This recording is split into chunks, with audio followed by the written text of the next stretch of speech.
왜 나는 돈 앞에서 늘 작아지는가? 어느 날 문득 이런 생각이 들었습니다. 도대체 왜 나는 늘 돈 때문에 힘들까? 열심히 살아도 통장은 늘 가볍고 돈이 들어오는 순간 어디론가 숨어버리는 느낌. 내가 뭔가 잘못하고 있는 걸까? 운이 없는 걸까? 아니면 이건 그냥 내 팔자인 걸까?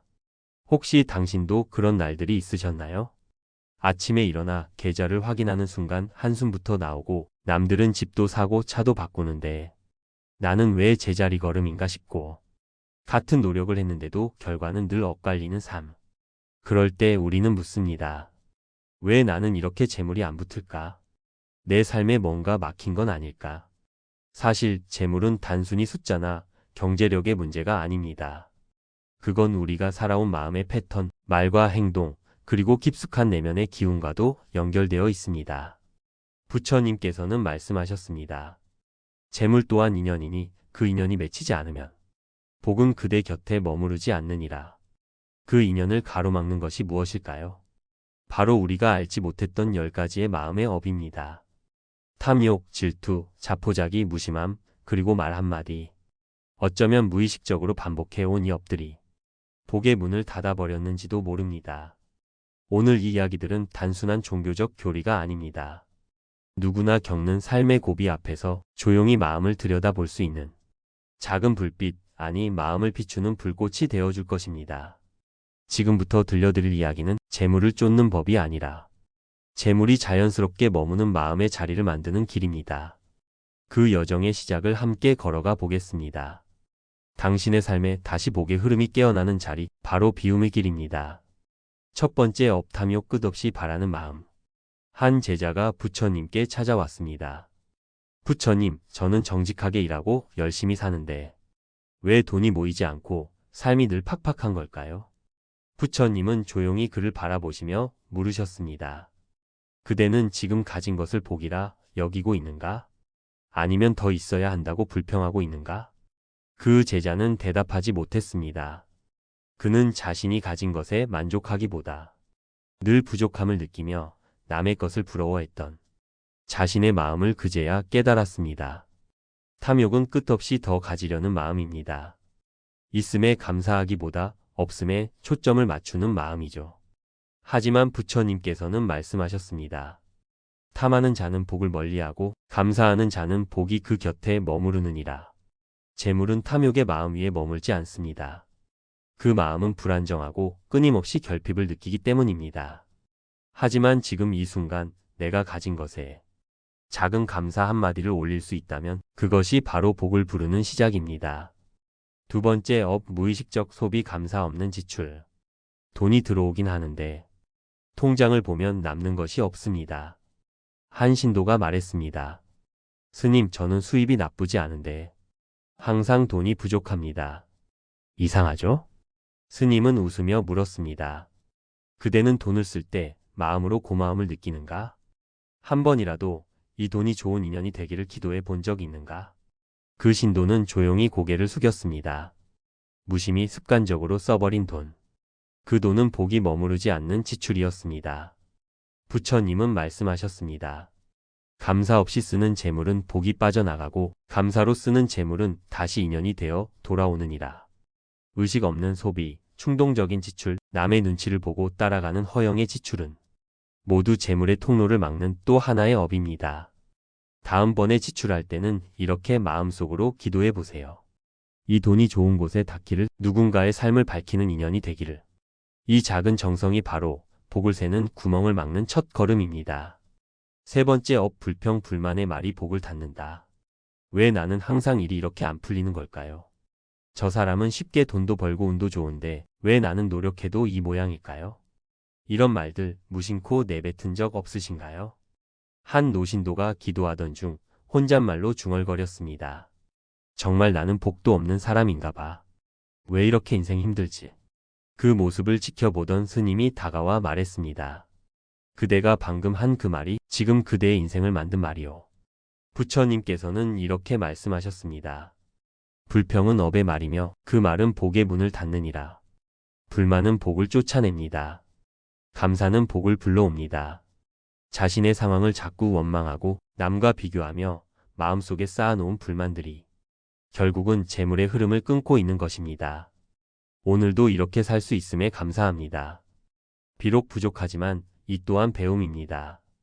이런 말들이 불평의 업을 끊고 복이 다시 머물 자리를 만들어 줍니다. 네 번째 업 질투, 남의 복을 시기하는 마음. 한 젊은 제자가 부처님께 질문했습니다. 저는 남이 잘 되면 괜히 불편하고 속이 시끄러워집니다. 왜 이런 감정이 드는 걸까요? 부처님은 미소를 머금고 말씀하셨습니다. 그대는 남의 복을 부러워하지만 자기 복은 놓치고 있구나. 질투는 복을 밀어내는 독이니라. 질투는 남의 행복을 견디지 못하는 마음입니다. 왜 쟤는 잘 될까? 나는 왜 안 될까?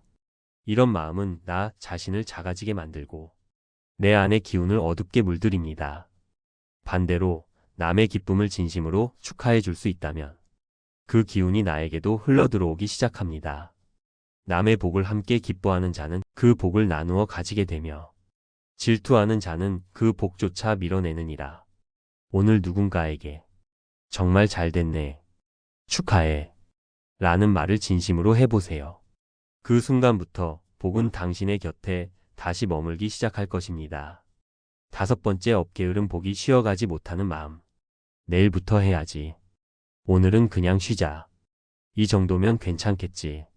그렇게 미뤄온 하루하루가 어느새 한 달, 한 해가 되어버리고 그 사이 복도 조용히 곁을 떠납니다. 부처님은 말씀하셨습니다. 게으른 자에겐 복도 쉬어가지 않고 정진하는 자에겐 길이 열리느니라. 정진이란 큰 수행이나 대단한 결심이 아닙니다. 단 3분이라도 기도하는 것, 감사의 말을 하루에 한마디라도 하는 것, 작은 시주 하나라도 실천하는 것. 한 신도는 이런 말을 했습니다. 기도는 하고 싶지만 요즘 너무 바쁘고 피곤해서요. 스님은 조용히 말했습니다. 그대가 미룰 때마다 복도 그 곁에서 한 발 물러나고 있소. 게으름은 단순한 게으름이 아닙니다. 그건 나의 삶을 지키지 않는 마음이고 복이 머물 수 없는 텅 빈 자리를 만드는 것입니다. 오늘 단 한 가지라도 정성을 다해 해보세요. 그 작은 실천 하나가 복을 다시 불러오는 문이 될 것입니다. 여섯 번째 업, 자포자기, 희망을 놓는 순간 복도 떠난다. 해봤자 소용없어요. 이제는 그냥 포기하고 싶어요. 이런 말들은 우리가 너무 지쳤을 때 조용히 피어나는 마음의 그림자입니다. 그 마음이 바로 자포자기의 업입니다. 부처님께서는 이렇게 말씀하셨습니다. 희망을 잃는 순간 복도 길을 잃고 돌아서느니라. 한 제자가 있었습니다. 사업에 실패하고 가족과도 멀어져 삶의 의지를 잃고 절에 찾아왔습니다. 스님, 저는 이제 아무것도 할 수 없습니다. 다 끝났습니다. 스님은 조용히 대답했습니다. 그대가 끝이라 여긴 그 마음이 복이 다시 시작될 자리일 수 있소. 다만 그 마음을 열 수 있다면 말이오. 복은 완벽한 조건이 아니라 마음을 다시 여는 곳에 찾아옵니다. 절망이 머문 자리를 비우고 조금만 다시 해보자 하는 마음을 품어보세요.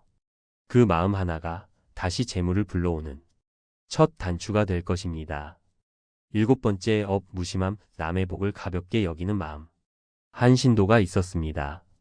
그는 친한 지인에게 물건을 빌려놓고 그 친구는 돈도 많고 여유 있으니까 이 정도는 안 돌려줘도 괜찮겠지 라고 생각하며 돌려주지 않았습니다. 그 말을 들은 스님은 단호히 말했습니다.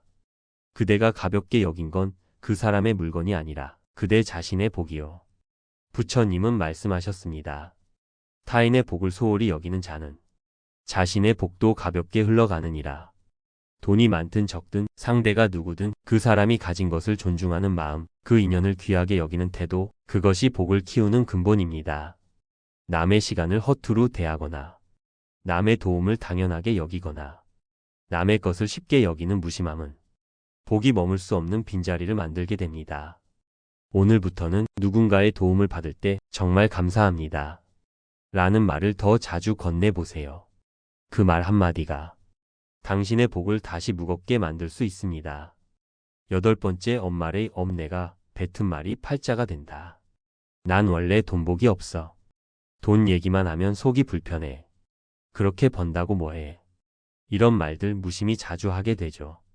하지만 그 말들이 내 팔자에 깊이 새겨지고 있다는 걸 우리는 자주 있습니다. 한 제자가 습관처럼 말했습니다. 저는 그냥 돈복 없는 팔자예요. 스님은 조용히 말했습니다. 그대는 매일 그 말로 자기 팔자를 쓰고 있소. 그 말이 업이 되어 그대를 따라가고 있소. 부처님은 말씀하셨습니다. 말은 업의 씨앗이니 그 씨앗이 복을 피우거나 업을 키우느니라. 말은 공기처럼 흩어지지 않습니다. 그 진동이 공간을 채우고 에너지가 되어 나의 기운을 바꾸게 됩니다. 좋은 일이 생길 거야. 감사합니다.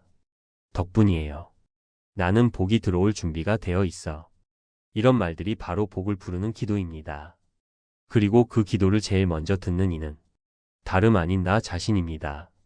9번째 업, 자존심의 업, 고집으로 닫힌 복의 문. 내가 어떻게 먼저 말하겠어. 그 사람이 사과하기 전까진 절대 안 돼. 도움을 청하는 건 자존심 상해.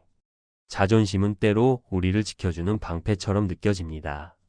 하지만 지나치게 그것에 집착하면 인연도 복도 기회도 조용히 등을 돌리게 됩니다. 부처님은 말씀하셨습니다. 자존은 기둥이 되고 자존심은 벽이 되느니라. 한 신도는 사업이 망하고도 가까운 이들에게 손을 내밀지 못했습니다. 그의 마음을 막은 건 외부가 아닌 내면의 자존심이었습니다. 스님은 말했습니다. 복은 누군가의 손을 잡을 수 있는 용기 위에 머무르 고개를 숙일 줄 아는 이는 다시 일어설 수 있소. 미안하다는 말, 고맙다는 말, 도움을 청하는 손길은 나약함이 아니라 복의 그릇입니다. 오늘 당신이 먼저 손을 내밀 수 있다면 복은 다시 흐르기 시작할 것입니다. 10번째 업, 무정 인연을 끊는 차가운 마음. 사람보다 돈, 이해보다 이익, 공간보다 거래. 마음이 점점 딱딱해질수록 재물은 멀어지고 복은 서서히 자리를 옮깁니다. 한 신도가 말했습니다. 세상은 믿을 수가 없습니다. 도움 주는 게 무슨 소용인가요? 스님은 조용히 말했습니다. 그대가 믿지 않고 나누지 않기에 복도 그 곁에 멈추지 못하는 것이요. 부처님은 말씀하셨습니다. 무정한 마음은 복의 숨을 먹게 하고 온기 있는 마음은 복의 향기를 머금게 하느니라. 재물은 따뜻한 곳을 좋아합니다. 나누는 말, 배려하는 행동, 함께 웃을 수 있는 인연 속에 머무릅니다.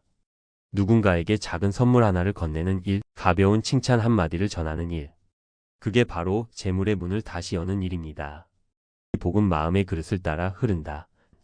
지금까지 우리는 재물의 흐름을 조용히 그러나 강하게 막고 있었던 10가지 마음의 업에 대해 함께 나누었습니다. 그 업들은 누구에게나 있을 수 있습니다. 탐욕과 질투, 불평과 자포자기, 그리고 말 한마디, 고집, 무심함까지. 그것들은 거창한 죄악이 아니었고 어쩌면 너무도 익숙하게 내 안에 살고 있던 마음들이었습니다. 우리는 종종 말합니다. 복이 안 와요. 돈이 왜 이렇게 안 모이지? 하지만 부처님께서는 분명히 말씀하셨습니다. 복은 그대 마음이 머무는 곳에 따라 흐르느니라. 복은 갑자기 하늘에서 떨어지지 않습니다. 복은 누군가가 대신 가져다 주는 것도 아닙니다. 복은 바로 내 마음이 만들어내는 인연입니다. 오늘 이 10가지 업의 이야기를 들으며 혹시 당신 마음속에서도 무언가 조용히 움직였나요? 아, 이건 나도 그렇다. 하고 문득 떠오른 기억이나 장면이 있었을지도 모르겠습니다. 그렇다면 이미 당신은 복을 향해 한 발 내디딘 것입니다. 복은 깨달음 위에 머무르고 깨달음은 멈춰 선 마음에서 시작됩니다. 그 멈춤 속에서 우리는 비로소 내가 지금 무엇을 붙잡고 있고 무엇을 내려놓아야 하는지를 알게 됩니다. 복은 풍요의 다른 이름이 아닙니다. 복은 내 삶을 고요하게 지켜주는 평온의 기운입니다. 그 기운은 욕심을 내려놓은 그릇에 담기고 감사를 담은 말 속에 머무르며 누군가의 행복을 기뻐해주는 눈빛 속에 피어납니다. 이제 조용히 당신 마음 속에 물어보세요. 나는 지금 어떤 마음을 품고 살아가고 있는가? 어떤 말이 나의 입에 머물고 있는가? 어떤 표정이 나의 얼굴을 만들고 있는가? 그 모든 것이 복의 통로가 되고 또한 복의 문을 막는 벽이 되기도 합니다. 지금부터 할 수 있는 작은 실천 하나. 말을 바꾸고 시선을 따뜻하게 하고 마음을 조용히 정돈하는 일. 그 하나하나가 바로 재물의 길, 복의 흐름을 여는 수행입니다. 혹시 지금도 나는 부족하다고 느끼셨다면 당신은 전혀 부족하지 않습니다. 당신은 이미 충분히 복을 받을 수 있는 마음의 그릇을 갖춘 사람입니다. 단지 그 그릇을 오래도록 비워두었을 뿐입니다. 비워야 채워집니다. 불만, 비교, 질투, 무기력, 자존심. 그 마음을 천천히 내려놓는 순간 복은 조용히 그러나 분명히 당신을 향해 다시 길을 틀기 시작할 것입니다. 그리고 이 영상을 듣고 있는 지금 이 순간 당신은 이미 그 복의 문 앞에 서 있습니다. 지금 이 말이 당신 마음에 하나의 씨앗이 되었다면 그 씨앗은 언젠가 반드시 복이라는 열매로 맺힐 것입니다. 부디 그 복이 당신 삶을 따뜻하게 채우기를 진심으로 기도합니다. 함께 걸어주셔서 감사합니다. 이곳은 비움의 길입니다. 좋아요와 구독으로 인연을 만들어 가는 건 어떠실까요? 그 인연은 언젠가 복이 되어 당신의 삶에 되돌아올 것입니다.